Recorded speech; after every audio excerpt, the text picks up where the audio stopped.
Hello नमस्कार दोस्तों मैं आपका दोस्त और आज इस बेहतरीन इंटरव्यू का होस्ट तस्वीर गुजर। आज आपको मैं एक ऐसे बेहतरीन सिंगर से आपको मिलाने के लिए जा रहा हूं जिनके गाने आपने बहुत ही ज़्यादा सुने होंगे और वो अपने जब गाने गाते हैं तो उनके अंदर एक प्यार की एक अलग ही फीलिंग आती है और सबसे ज़्यादा मैं उनके गाने बहुत ज़्यादा पसंद करता हूं और आप सबने भी उनके बहुत सारे गाने सुनेंगे। और गुजरवाटी नहीं, हर तरीके के गुजरवाटी नहीं, उन्होंने हर प्यार XYZ हर तरीके के उन्होंने बहुत अच्छे अच्छे गाने गाए हैं और आप सब उनके नाम से बहुत पहले से ही फेमस है उनका नाम। और मैं उनका थोड़ा सा इंट्रोडक्शन करवाना चाहूँ तो उनका नाम है HR गोट, उनका ऑफिशियल चैनल है, HR गोट के नाम से वो फेमस है। तो हम पूछेंगे कि HR गोट इसकी फुल फॉर्म भी उन्हीं से पूछेंगे। तो आज हमारे साथ इस इंटरव्यू के अंदर है HRG गोट। तो HRG गोट से बहुत सारे क्वेश्चन जो आपके हैं वो हम पूछने वाले हैं। तो लगातार आप हमारे इस इंटरव्यू के अंदर बने रहिए क्योंकि आपका प्यार और सपोर्ट हमारे लिए बहुत ज़्यादा ज़रूरी है और पूरा इंटरव्यू आपको देखना है क्योंकि पूरा इंटरव्यू जब आप देखोगे तभी आपके सारे क्वेश्चन हल हो पाएंगे, जब भी आपका हर क्वेश्चन का जवाब मिल पाएगा। और दोस्तों एक चीज़ क्लियर रखे लाइफ के अंदर कि आपको यदि सक्सेस होना है, आपको यदि आगे बढ़ना है तो आपको किसी सक्सेसर या फिर आगे बढ़े हुए आदमी की स्टोरी को सुनना पड़ेगा, उनसे सीखना पड़ेगा कि उन्होंने कैसे कैसे अपनी लाइफ के अंदर शुरुआत करी, कैसे वो आगे बढ़े, किन किन प्रॉब्लम्स उन्होंने फेस करी। तो ये चीज़ें उनकी लाइफ स्टोरी से आपको सीखने को मिलेंगी। हमारा मकसद भी यही है कि हम उन सभी सिंगरों से, उन सभी कलाकारों से आपको रूबरू करवाते रहें जो आपके मार्गदर्शन में सपोर्ट करें, आपको आगे बढ़ाने के लिए मदद करें। तो बिना देरी करते हुए आज का हम इस इंटरव्यू को शुरू करते हैं। तो HR जी आपका हमारे YouTube चैनल हिमानी तस्वीर इंटरव्यू के अंदर बहुत बहुत स्वागत है। आपका भी बहुत बहुत स्वागत सर कि आप हमारा इंटरव्यू ले रहे हो। मुझे तो लग भी नहीं रहा कि ऐसे कभी ज़िंदगी में ऐसा लगेगा और ऐसे ज़िंदगी में कभी इंटरव्यू देंगे बैठ करके। बिल्कुल सोचा भी नहीं था, लोगों के देखते थे बस कि यार लोगों के ऐसे इंटरव्यू होते हैं, ऐसे ही सिंगर बनने के बाद में ऐसे जो भी अपने राजस्थान में ये अभी आपने जो छेड़ा है ये आपने छेड़ा है, किसी और ने नहीं छेड़ा है। और मुझे ये नया नया लगा है और ये मुझे बहुत अच्छा लगा है क्योंकि देखो इसमें दिल की फीलिंग्स बंदा बता सकता है और काफ़ी लोग ऐसे हैं जो भी मतलब इनको देख करके कुछ कर सकते हैं। तो ये बहुत अच्छा काम है। पहले मैं हरियाणवी सिंगरों का, हरियाणवी पंजाबी सिंगरों का इंटरव्यू देखता था, बड़ा अच्छा लगता था सुन के, यार देखो इनकी कैसी कहानी है। तो बहुत अच्छा और बहुत बहुत धन्यवाद आपका। तो HR जी आपका सबसे पहले मैं आपका पूरा नाम जानना चाहूँगा। सर देखो मेरा पूरा नाम हेमराज गुर्जर है। ओके। और गांव मेरा गोट है और जिला सवाई माधोपुर पहले लगता था, अभी गंगापुर लगने लगा है। तहसील वाउनवास, गांव गोट, छोटा सा गांव है और उसी गांव से मैं बिलोंग करता हूं।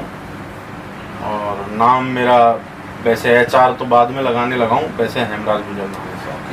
तो हेमराज गुर्जर आपका नाम है और आप सवाई माधोपुर जो पहले जिला था प्रेजेंट टाइम गंगापुर जिले से आप बिलोंग करते हैं। तो तहसील कौन सी पड़ती है आपकी? तहसील अभी पहले बामनोस लगती थी लेकिन मुझे कंफर्म पता नहीं है, शायद हो सकता है ये भी बदल गई, ये भी अब बंदाड़ा हो गई लगता है लोगों नो प्रॉब्लम, वो जो भी है उससे क्या है तहसील से थोड़ा देखो मैं साहब पढ़ा लिखा नहीं हूँ और दूसरी बात जो है ना ही ऐसी चीजों में मैं ध्यान देता हूँ ज्यादा। Sir no problem. तो एड्रेस के हिसाब से मैं पूछ रहा था कभी लोग आपसे मिलना चाहे तो नहीं मिलना चाहे तो देखो मिलना चाहे तो मलाना डूंगर आ जाए और शायद मुझे नहीं लगता कि अभी इतने बड़े कलाकार हम हुए हैं कि हमसे कोई मिलने आए। बाकी फिर भी कोई आ ही जाए भाई, देखो प्यार है तो किसी पे बहुत अच्छा हो जाता है। हाँ हमको भी है कई सिंगरों से आज भी है, राजस्थान में भी है और जिनके हम घर पे भी पहुंच जाते हैं, अचानक कॉल करते हैं, तड़पते हैं यार बात हो जाए कैसे भी करके। तो ऐसा है कईयों से मतलब पता नहीं प्यार किसके साथ ज़्यादा हो जाए। तो कोई आना भी चाहे तो मलाना डूंगर आ सकता है और वहाँ आकर के कांटेक्ट कर सकता है। मलाना डूंगर में ही हमारा स्टूडियो है, वीर तेजा रिकॉर्डिंग स्टूडियो, और उसमें ही परमानेंट वहीं रहते हैं। तो HR जी मैं आपसे आगे जानना चाहूंगा कि सर आपकी पढ़ाई कहाँ तक हो पाई, क्योंकि क्वालिफिकेशन का बहुत बड़ा रोल है, शिक्षा मेहनत, तो आपकी कहाँ तक शिक्षा हो पाई? वैसे पढ़ाई चल ही रही है सर। ओके। तो अभी प्रेजेंट टाइम में आप कौन सी क्लास? वैसे पढ़ाई ऐसे चल रही है कि वैसे तो मैं 8वीं में फेल हूँ, है ना, लेकिन ये जिंदगी की पढ़ाई जो भी पढ़ा है मैंने वो ठोकरों से पढ़ा है और मतलब जिंदगी में जो भी सीखा है, जो भी मतलब वो अभी भी सीख ही रहा हूँ बस, मतलब दुनिया से सीखा है जो भी कुछ सीखा है, पढ़ना, बोलना, करना, चलना, रहना खाना पीना जो भी सीखा है वो दुनिया से सीखा है और अपने माँ बाप से सीखा है। बिल्कुल। ओके, बेसिकली एजुकेशन में आपसे पूछना चाहूँ कि शिक्षा 10th 12th ग्रेजुएशन वो कहाँ तक हो पाई? बिल्कुल नहीं हो पाई सर। आपकी लैंग्वेज और आपके उससे नहीं लगता है कि नहीं साहब, देखो ये तो अपना अपना वो होता है। और देखो छोटी सी उम्र से धक्के बहुत खाए और गरीब परिवार से बिलोंग करता हूँ साहब।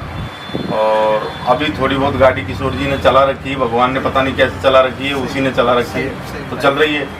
और बाकी तो मतलब ये है कि पढ़ाई वढ़ाई का तो ऐसा सिस्टम है साहब, पहले तो बिल्कुल भी थोड़ा नहीं था कुछ भी अनुभव, लेकिन बीच में थोड़ा ज़्यादा झटका लगा। उस टाइम में विदेश चला गया था तो विदेश में थोड़ा रह के थोड़ा हर तरह की लैंग्वेज सीख गए, फिर रहना भी सीख गए, कैसे रहना है कैसे क्या करना है।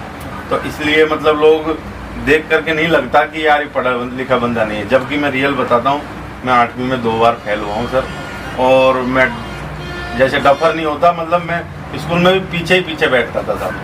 बस ये है, ये पढ़ाई है मेरी। लेकिन ये है कि धीरे धीरे अभी थोड़ा दुनिया से सीखा है। तो अभी मैं जहाँ तक समझ पा रहा हूँ कि आपने 8वीं क्लास तक एजुकेशन की है और आपकी जो मैक्सिमम जो शिक्षा है वो लोगों की ठोकरों से, मजबूरियों से और परिस्थितियों से सीखते आप आज जो इतना अच्छा बोल पा रहे हो, जिस स्टेप पे हो, तो उसका एक ही रीजन होता है लोगों की ठोकरें, मजबूरियों के साथ आप सीखे हो। ओके, तो अब मैं आपसे नेक्स्ट क्वेश्चन पूछना चाहूंगा कि एचआर जी कि आप इस म्यूजिक लाइन में कैसे आए? देखो सर, म्यूजिक लाइन में आने का तो मेरा 2004 में ना 5 में ही प्लान बन गया था। लेकिन घर की परिस्थितियों के कारण हमारे हुनर को बाहर नहीं ला पाए हम। सब अंदर ही दबा रहा था, 2017-18 तक दबा रहा था।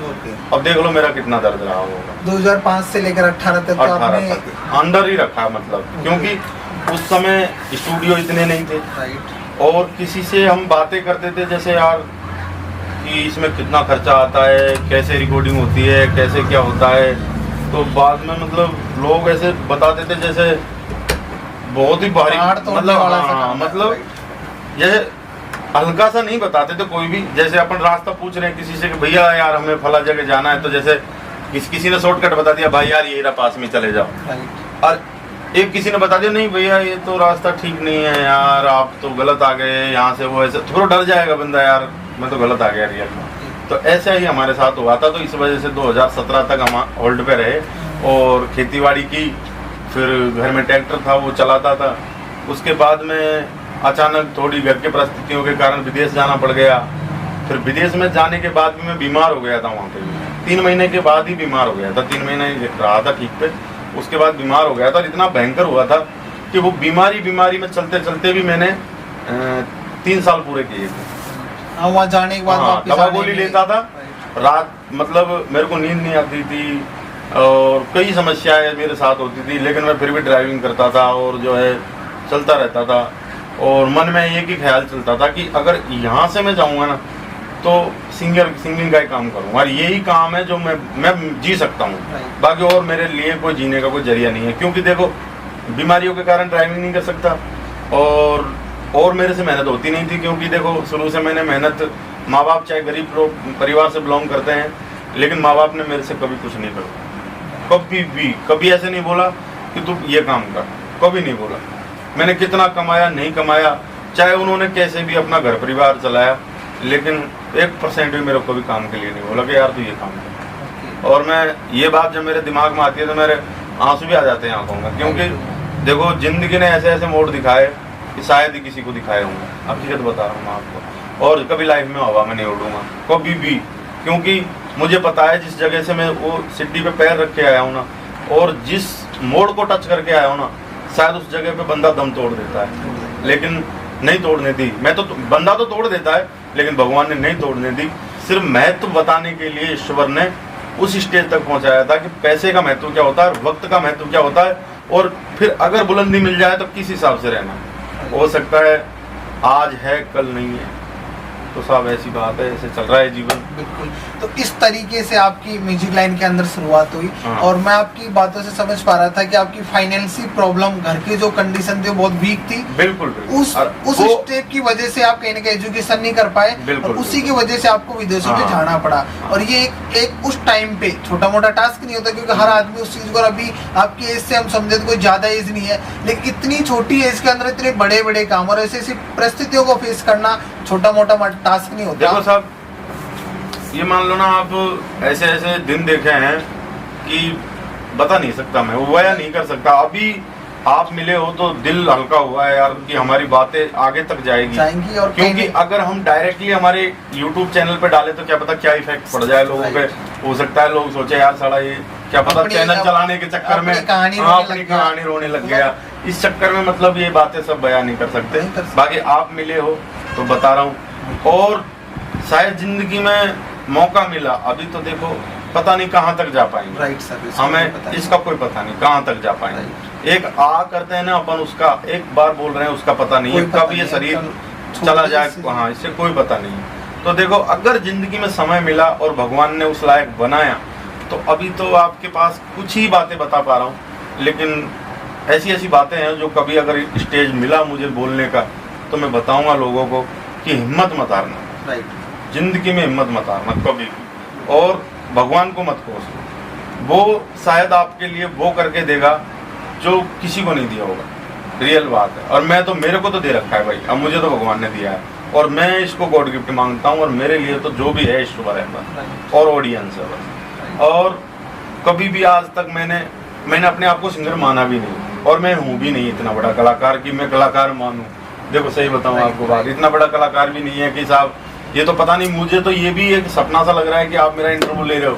नहीं सर, हाँ, क्योंकि देखो इतने बड़े कलाकार नहीं है साहब, बस टाइम पास कर रहे हैं। जो गाना आता है ऐसा गा लेते हैं, लोगों को पसंद आते हैं, लोग चला देते हैं तो चल जाते हैं, और बाकी सब कुछ भगवान की माया है, बस चल रहा है सिस्टम। सर बहुत अच्छी बात है, और आप अच्छे से एक्सप्लेन कर रहे हो। और सर हमारा मकसद भी यही होता है कि हम हर आदमी की फीलिंग्स को बाहर लेके आए, और जो एक अंदर दर्द होता है रियल में, वो चाहता है कि मैं उन चीज़ों को बताऊं लोगों को, और लोग भी उन चीज़ों को जानना चाहते हैं, उन बातों को जानना चाहते हैं। और अभी आप बता रहे थे कि मुझे इस चीज़ का एटीट्यूड नहीं है, तो अभी जस्ट मैंने कुछ टाइम पहले एक सिंगर का इंटरव्यू लिया था, तो उन्होंने एक बहुत अच्छी लाइन बोली जो मुझे अच्छी लगी। मैंने पूछा सर आजकल सिंगरों को एटीट्यूड और घमंड बहुत ज़्यादा आ जाता है, तो उसने एक लाइन बहुत अच्छी बोली, साहब गाने का भी कहीं कोई घमंड होता है, मतलब हम जो गाने गाते हैं उसमें कौन सा घमंड वाली बात है भाई। उन गाने कोई भी कर लेगा यार, कोई भी कर लेगा। गाने की भाषा में बोले कि यार गाना गा हुआ कोई घमंड को होगा करे, तो मतलब वो रियल में बहुत अच्छी बात है। घमंड करना, देखो गाना को घमंड नहीं, घमंड तो अगर प्रधानमंत्री भी बन गया ना तो नहीं करना चाहिए। और घमंड तो, क्योंकि अगर देखो कोई भी चीज तुम्हें मिली है ना तो वो तुम्हारी नहीं है। राइट। वो इस मतलब भगवान ने दी है आपको, ठीक है, क्योंकि पता नहीं आपको चॉइस किया है ईश्वर ने, और वो दे दी। अब दे दी, वो छीनने में टाइम नहीं लगाएंगे अगर आप ज्यादा उड़ने की कोशिश करोगे तो। सीधी बात है, भगवान की सुबह सुबह मतलब ऐसे ढोक दे के, और जैसे अपन वर्दी धारण करते हैं ना, ऐसे अपने चोले को धारण कर लो। जैसे अपने मतलब हम पता लगाओगे यार मैं सिंगर हूँ तो ठीक है, मुझे क्या काम करना है, उस हिसाब से चल रहा है, और उसी हिसाब से रहना चाहिए। हमारे पास तो साहब देखो कोई भी, जैसे हमारे पास तो ऐसे कोई आता भी नहीं है, क्योंकि इतने बड़े कलाकार नहीं है कि हमारे पास कोई आए। लेकिन अगर कोई आता भी है, कोई कॉल वगैरह कोई ऐसे, हाँ देखो हमेशा एक जैसा मूड नहीं रहता, कभी कभी घर की प्रॉब्लम भी होती है, तो कई भाइयों से थोड़ा हो सकता है गलत भाषा निकल जाए, लेकिन जहाँ तक कभी आज तक किसी से गलत भाषा नहीं निकाली। क्योंकि देखो, और कोई मिला है बाई फेस, फोन पे तो चाहे हो गया होगा शायद इधर उधर, क्योंकि देखो घर में बहुत टेंशन रहती है इस वजह से, लेकिन कोई बाई फेस मिलता है तो उसको कभी ये फील नहीं होने दिया कि मैं सिंगर, बिल्कुल मतलब कभी मतलब उसको ये फील नहीं होने दिया मैं सिंगर नहीं, और मैं हूँ भी नहीं। देखो सिंगर वो है, वो ऊपर वाला वो बैठा है, बस वो है सिंगर, हम तो उसका ढांचा है, बस वो काम कर रहे हैं। ये नचा तो वही रहा है, अपन तो कठपुतली हैं जो नच रहे हैं, नचा तो वही रहा है। जिस दिन उसको लगेगा कि ज्यादा नाच रहा है, उस दिन ही तागा ऊपर खींचेगा और बोलेगा बेटे लटकता रहे ऊपर ही, तुझे नचाना नहीं। तो वो चीज सर उसकी देन है, उसकी वजह से हम सब हैं। और बिल्कुल बहुत अच्छी बात, आपने बहुत अच्छे तरीके से एक्सप्लेन किया। तो एचआर जी, मैं आपसे जानना चाहूंगा कि जब आपने इस म्यूजिक लाइन के अंदर शुरुआत करी, तो आपको उस टाइम पे घर वालों, परिवार वालों और जानकारों का कितना सपोर्ट रहा? देखो सर, घर वालों का तो फुल सपोर्ट था, ओके। लेकिन और जितने भी है उनका कोई किसी का भी सपोर्ट नहीं। अच्छा। और घर वालों का जो सपोर्ट था ना, उसको गिराने का ही काम करते थे लोग, जबकि सपोर्ट किसी ने नहीं किया। राइट। मतलब जो घर वाले सपोर्ट करते थे ना, तो पास पड़ोसी तो खैर क्यों मैं किसी को ऐसा बोलूं, नहीं किसी को इंडिकेट नहीं करना। हाँ, लेकिन कभी भी जैसे कोई बाहर वाले मिल गए या कोई भी मिल गया, तो जैसे पापा को पूछा कि छोरो काई कर रही हो, तो काई नहीं बात हो, इसे गाना गावे, अरे काई चूतिया या तो बेकार है, काई करोगे हमें।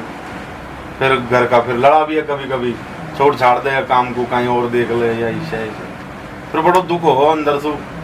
पर यार देख, दुख भी हो और घर का भी सही कहवा कि भाई देख, जो चीज में कुछ मिल ही नहीं रहा उसमें क्यों पड़े हुए बिना काम। लेकिन फिर भी पता नहीं कौन था जो खींच खींच के इसी में डालता था, यार यहीं रहे यहीं रहे यहीं रहे, तो छोड़ा नहीं। बाकी घर वालों का बहुत सपोर्ट रहा, पापा का, मम्मी का, घर सबका मतलब बहुत सपोर्ट रहा। घर में चाहे रिकॉर्डिंग के ऐसा भी टाइम रहता था कि हमारे पास पैसे नहीं रहते थे रिकॉर्डिंग के, लेकिन पापा पता नहीं कहाँ से ला करके मुझे पैसे देता था कि जा रिकॉर्डिंग कर, जा रिकॉर्डिंग कर। ये रियल बात। और परिवार के अंदर कौन कौन है? परिवार के अंदर पापा है, मम्मी है, बहन है और भाई है। आपसे छोटा है? हाँ, मेरे से छोटा है। और पापा जो हमारे हैं वो 3 भाई है, और वो जयपुर रहते हैं 2 भाई। तो कहीं ना कहीं फाइनली सब खेती बाड़ी करते हैं, कोई गवर्नमेंट जॉब या फिर ऐसा कोई पर्टिकुलर? नहीं, वो जैसे मतलब पापा के भाई है ना वो करते हैं, बाकी मतलब पापा नहीं करते। पापा तो सिर्फ शुरू से ही, मतलब मेरे पापा तो शुरू से ही खेती बाड़ी ही करते हैं गाँव में। तो आपने वो क्यों सर, शादी हो गई आपकी, वो उस टाइम नहीं पूछ पाए हम? शादी? हाँ, शादी हो गई था। ओके। तो बच्चे? अभी बच्चे नहीं। तो अभी जस्ट हुई थी थोड़े दिन पहले? नहीं, बहुत दिन हो गए, लेकिन मैं विदेश चला गया था। Okay, right. ना उस मतलब विदेश गए उससे पहले ही शादी हो गई? हाँ, पहले हो गई थी, फिर बाद में सेकंड मैरिज बाद में हुई विदेश जाने। तो आपकी एचआरजी उम्र लगभग कितनी हो गई? उम्र का तो साहब नहीं एक्सपेक्टेड हम कर सकते कि समथिंग यही समथिंग 30 से ऊपर ही होगी, नीचे नहीं होगी। हाँ, 30-32 साल एवरेज मान सकते हैं। 30 से ऊपर ही होगी। एचआरजी आपका सबसे पहले कौन सा गाना वायरल हुआ था? सर, जो सबसे पहले मेरा गाना वायरल हुआ था, वो गाना वायरल हुआ था वीर तेजा रिकॉर्डिंग स्टूडियो मलाना डूंगर से। और बाकी मैंने काफ़ी स्टूडियो इससे पहले देखे थे, लेकिन नहीं चल पाया कोई भी सॉन्ग। लेकिन जब मलाना में हमारा स्टूडियो खुला था ये, तो मैं तो वैसे मेरा स्टूडियो में काफ़ी लोग तो ये मानते हैं एचआर का स्टूडियो, लेकिन क्लियर कर दूं कि एचआर का स्टूडियो नहीं है साहब। स्टूडियो हमारे कमलेश भाई है, मलाना डूंगर के ही सैनियों में से, उनका स्टूडियो है वो। और वो मतलब रामराज सैनी एक जो स्टूडियो को मतलब ये गाने वाने जो रिकॉर्डिंग करके मिक्सिंग करता है, वो रामराज सैनी करता है। और बाकी वो भी 3-4 भाई है। और जब नया स्टूडियो वो मलाना डूंगर में खुला था, तो मैंने सुना कि यार वो मलाना डूंगर में स्टूडियो खुल गया साहब। तो लोग बाग ने मतलब कहीं ने की कि यार मलाना डूंगर में भी अब स्टूडियो खुल गया। तो कभी कभी जिंदगी में ईश्वर सीन बने कि आप अब इन पे विश्वास कौन कर पावा, अरे यार मलाना डूंगर में भी स्टूडियो खुल गया, पर कहीं जब मौत दूर जाए तो यहाँ कहीं हो गया यार। पर देखो भगवान को वहाँ करना था। तो जैसे मैं वो भाइयों से मिला भी नहीं था मैं, जब इससे पहले ऐसे सोच लिया उससे पहले। बाद में जब गया, फिर बाद में जाके मिला उनसे, तो पता लगा कि यार वो बहुत अच्छे बंदे थे। हमारा चैनल भी डेड होके पड़ा हुआ था उस टाइम पे, तो उन्होंने चैनल को भी अच्छा, पता नहीं उन्होंने क्या किया, मैं तो समझता भी नहीं हूँ। देखो वो ही सब कुछ करते हैं। और फिर बाद में एकदम भाइयों की तरह रहने लगे, डेली रिकॉर्डिंग करना, डेली आपस में बैठना करना। और आज तक भी 2 साल में एक बार भी हमारा, कई सिंगरों का हो जाता है, हमारा कभी नहीं हुआ 2 साल। और हमारा फर्स्ट गाना जो वायरल हुआ था वो उस स्टूडियो से केवल ही 20 या 25 दिन बाद में गाना वायरल हुआ था। थारो लव एलर्जी कर गई हो, ले गोड़ी रात कटे, ये गाना वायरल सबसे पहले आपका वो गाना वायरल हुआ था। और वायरल हुआ तो ऐसा हुआ कि बहुत अच्छा चला था, बहुत मतलब एकदम धुआंधार चला था। एचआरजी, आजकल मैंने अक्सर देखा है कि ज्यादातर सिंगर सैड सॉन्ग या लव सॉन्ग ही गाते हैं, तो क्या आपके हिसाब से सैड सॉन्ग, लव सॉन्ग गा के सिंगर वायरल हो सकता है? क्या भजन या फिर भक्ति सॉन्ग गा के क्या वायरल नहीं हो सकता सिंगर? देखो फर्स्ट तो इस पे तो डिपेंड करता है, एक तो कि बंदे का लक ओके और ईश्वर का हाथ। ओके अगर बंदे का लक और ईश्वर का हाथ पड़ जाए ना तो वो कहीं भी और किसी भी लाइन में वायरल हो सकता है। ओके जबकि देखो भजनों की दुनिया एक ऐसी है कि साहब एक तो लोग ऐसे हो गए कि आजकल भजनों को साइड हटा के, मतलब ऐसी बात नहीं है साइड हटा दिया, हटाया तो नहीं, लेकिन सुनना कम थोड़ा पसंद सा करते कम हैं। सुनते हो? ओके। हाँ बहुत कम, मतलब ऐसे नए लड़के तो सुनना ही पसंद नहीं करते।